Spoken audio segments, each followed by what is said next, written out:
Hello student. तो आज class में हम बात करने वाले हैं हमारी जो वास्तु संख्या है उसका पार्ट 2 का विस्तृति, यानी कि जो लघुत्व बड़ी जो क्वेश्चन है वो वाले की बात करेंगे हम। चैप्टर में लासा मासा ही निकालना है, हमने लासा भी आपको सिखाया था, मासा भी निकालना सिखाया था। तो क्वेश्चन को स्टार्ट करने से पहले हम आप वीडियो को अपने लाइक ना किया हो तो लाइक से जरूर करें, चैनल पर नए हो सब्सक्राइब करके बेल आइकन पे जरूर कीजिए। तो हम स्टार्ट करते हैं। आज हमारा पार्ट 3 था और पहला जो क्वेश्चन कह रहा है कि एक अभाज्य गुणनखंड विधि द्वारा निम्न पूर्णांकों के मासा और लासा ज्ञात करने हैं। मासा भी याद करना है और लासा। कल हमने आपको बताया था कि मासा क्या होता है, मिले सो मासा बच जाए सब लासा। मिले सो मासा, मिल जाए सो मासा। तो हम हल करेंगे यहाँ पर, और हल करने के बाद हम मासा देखेंगे, यानी पहला पार्ट लिखेंगे 6, 72 और 120। ये है, हमें इसका निकालना है मासा। तो पहले हम 6 के फैक्टर काटेंगे और 6 के कट जाएंगे 2 गुणा 3।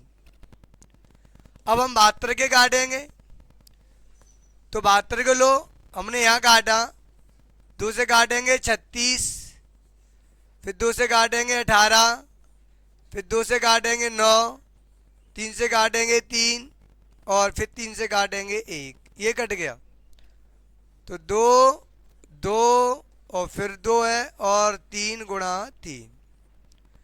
फिर हमारा 120 है। 120 के भी हम यही वेक्टर काटते हैं। 2 से काटेंगे 2 छक्के 12 जीरो, फिर 2 से काटेंगे 2 तिया 6 जीरो, फिर 2 से काटेंगे 15 से, 3 से काटेंगे 5 और 5 से काटेंगे 1। तो हमारे कट गए 2 इंटू 2 2 3 और 5। ये हमारे कट गए। अब हमने आपको सिखाया था कल HCF। कल दिख नहीं रहा है,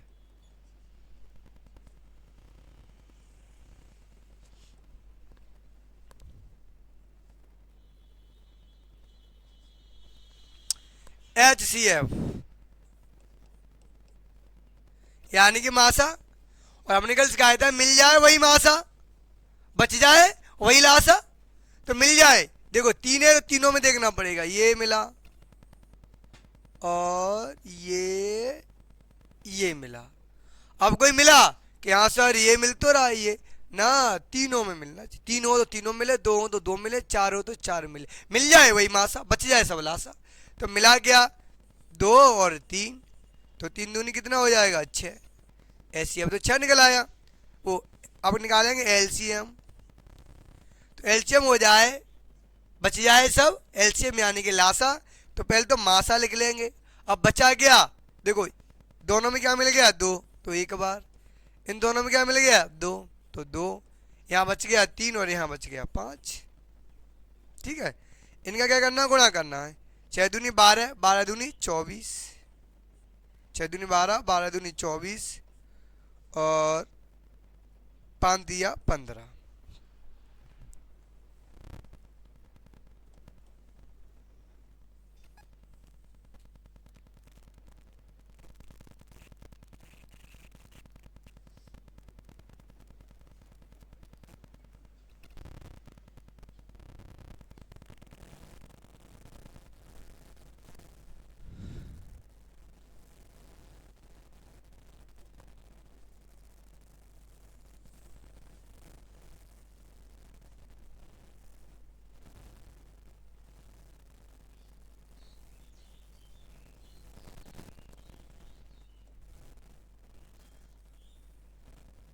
अब यहाँ देखिए, गुणा करो 15 को 60 और 15 दूनी 30, 30 और 6 कितने हो जाएंगे 36।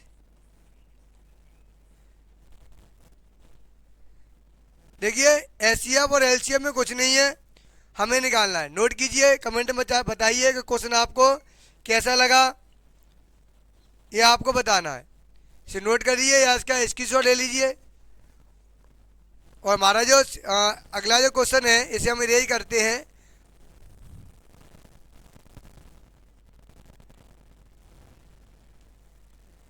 अगला क्वेश्चन सेकंड पार्ट था हमारा।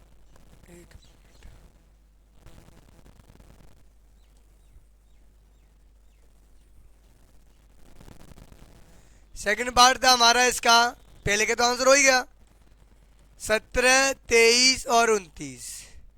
तो पहले 17 को लिखेंगे हम, फैक्टर काटेंगे तो क्या हो जाएगा 1 गुणा 17, 23 के काटेंगे तो 1 गुणा 23, 29 के काटेंगे तो 1 गुणा 29। ठीक है, इनका क्या निकालना है हमें, हमें निकालना है एच सी एफ। तो एच सी एफ मिल जाए वही, क्या मिल गया 1, तो 1 हो गया एच सी एफ। निकालेंगे एल सी एम, तो एल सी एम कितना हो जाएगा, तो 17 गुणा 23 गुणा और 29, इन तीनों का गुणा कर लेना और वो निकल आएगा हमारा H C F. Comment box में बताना इसका आंसर कितना आया है। ठीक है, कुछ भी नहीं करना था, फैक्टर काटिए, मिल जाए वो मासा, बच जाए सब लासा। नोट कीजिए, इसका स्क्रीनशॉट ले लो। चलते फिर हम अगले क्वेश्चन की ओर, जो हमारा अगला क्वेश्चन है उसकी ओर चलेंगे।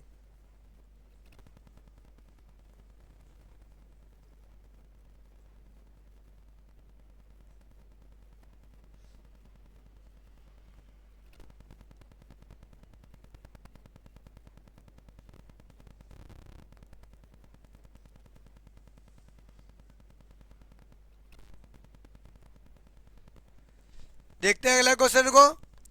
अगला क्वेश्चन कह रहा है, आवाज गुणनखंड विधि द्वारा संख्याओं को 96 और 404 का मासा और लासा ज्ञात कीजिए। तो मासा और लासा वही है, तो मैं सिर्फ आपको तरीका दे रहा हूं, करना है आपको खुद है हल।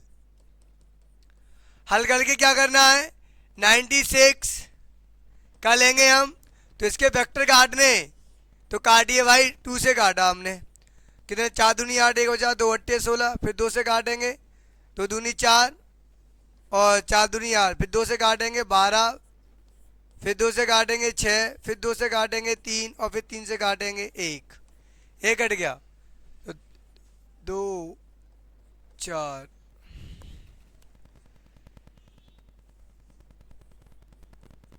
2 3 5 और 3। अगला कितना है हमारा 404, इसका काटेंगे, पहले हम 2 से काटते हैं 404 का, 2 दूनी 4, 0 आ गई 2 दूनी 4, फिर 2 से काटेंगे 2 एकन 2, 0 आ गई 2 एकन 2। अब 101 बार ही पूरा कटेगा, तो कट जाएगा कितना 1। तो यहाँ देखिए 2 गुणा 2 गुणा और कितना आ जाएगा हमारा 101, ये आ गया भाई। एच सी एफ निकालना है, क्या निकालना है एच सी एफ, मिल जाए वही क्या होगा मासा। तो ये मिल गया, ये मिल गया, यही मिले केवल और कुछ नहीं मिला। तो 2 गुणा 2 कितना हो जाएगा 2 दूनी 4 हो गया एच सी एफ। अब निकालेंगे एल सी एम, तो मास बच गया, वो मास वो और बच गया, सो 2 बचा, फिर 2 बचा, फिर 2 बचा, फिर 3 बचा और फिर 101 बच गया।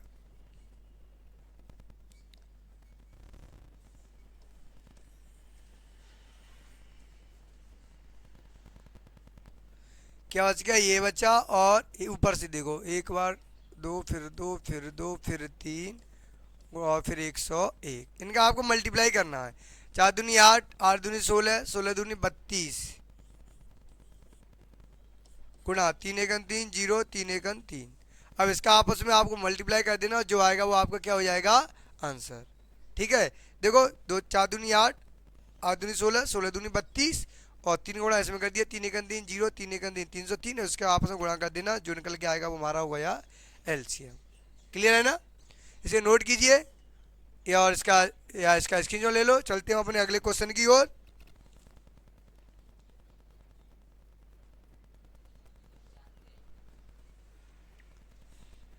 दो दूनी 4 नहीं हो गए ये वाले,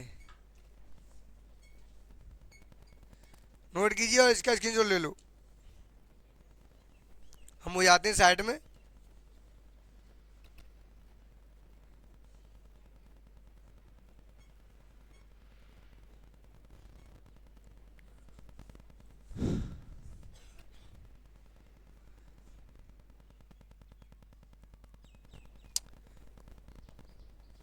कल हमने क्वेश्चन कराया था आपको, सिद्ध कीजिए कि √2 और 2√3 एक अपरमेय संख्या है। इस टाइप के हमने कल क्वेश्चन कराए थे आपको।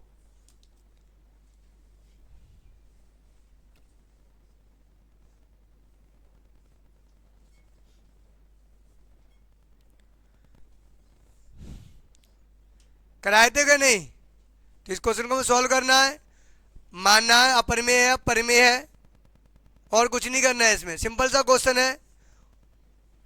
कल हमने इसमें भी कराया था, और जो आपके हमने जो टिक मार का जो क्वेश्चन लिए थे उसमें भी हमने वाला क्वेश्चन आपको दिया था।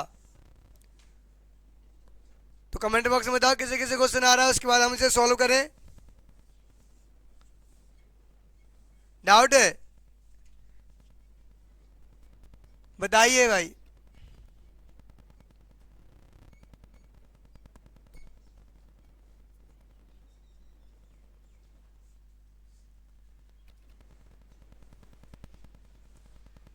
चलो देखो भाई हल करते हैं।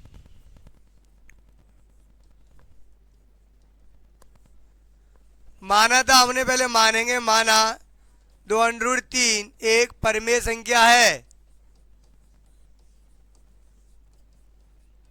और जब परिमेय संख्या मानी थी तो 2√3 बराबर क्या हो जाएगा, P अपॉन Q, पहले ही माना था।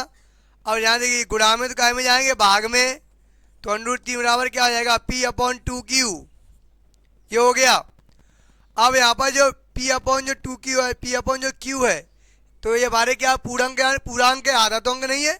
अंडर जो 3 है वो हमारा कैसा है, वो हमारा है आधांक, और ये तो आधांक है नहीं है, तो ये हमारा आधांक है। अब हमारा ये जो है √3 बराबर P अपॉन 2Q, तो हमें इसमें बताना है परिमेय और अपरिमेय जो संख्या है वो कैसी है। तो अब P और जो Q है वो हमारे कैसे है, दोनों पूर्णांक है, वो दोनों पूर्णांक है। अब जब ये पूर्णांक है तो हमारे कैसे होंगे, दोनों तो पूर्णांक है। जब दोनों ये पूर्णांक हैं तो जब P अपॉन 2Q होंगे, ये भी हमारी परिमेय होगी, और जब ये परिमेय होगी तो √3 भी कैसी परिमेय संख्या होगी, अतः √3 भी कैसी होगी, एक अपरिमेय संख्या होगी। पहले लिखना हमें परिमेय संख्या, और अतः करके जो हमें दोबारा जो पॉइंट लिख देंगे वो लिख देंगे हम अपरिमेय संख्या, जो होगी हमारी वो कैसी होगी, वो हो जाएगी हमारी अपरिमेय संख्या, ठीक है ना। तो P तथा Q पूर्णांक है, यानी पूरे अंक है, तो P अपॉन 2Q, जो P अपॉन जो 2Q है वो कैसी होगी, परिमेय संख्या ही तो होगी, एक नहीं रहा है,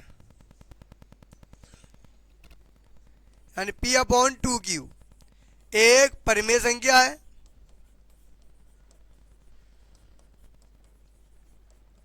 परिमेय संख्या है। जब ये परिमेय संख्या है तो √3 कैसी होगी, अपरिमेय संख्या होगी, अपरिमेय